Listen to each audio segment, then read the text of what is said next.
আসসালামু আলাইকুম প্রিয় বন্ধুরা, আপনারা কেমন আছেন? আসলে আমি এই মুহূর্তে আছি আজমান হোটেলের সাইটে। এটা হচ্ছে সংযুক্ত আরব আমিরাতের আজমান সিটিতে। আমাদের পিছনে দেখতে পাচ্ছেন কত শত শত বিল্ডিং, প্লাস এখানে যে জায়গায় দাঁড়িয়ে বসে আছি এই জায়গাটা হচ্ছে ঈদগাহ মাঠ।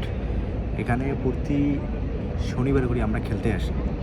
মাঠটা দেখলে বুঝবেন, পিছনে দেখা যাচ্ছে বিশাল বড় একটি মাঠ। তো মসজিদ আছে। তো আমরা এখানে শনিবার রাত্রে খেলতে আসি, পুরো রাত খেলি। খেলার পরে আবার রবিবার বন্ধ থাকে, যার কারণে শনিবারে খেলার সুযোগ পাই। তো এখানে অনেকে হয়তো মনে করবেন যে রাতের মধ্যে কীভাবে খেলি। যে রাত্রে আমি দেখালাম যে লাইট, এখানে দিন আর রাত কিছু না, এটা চারিদিকে হচ্ছে লাইটিংয়ের কারণে অনেক সুন্দরভাবে খেলা যায়। তো ধন্যবাদ সবাইকে।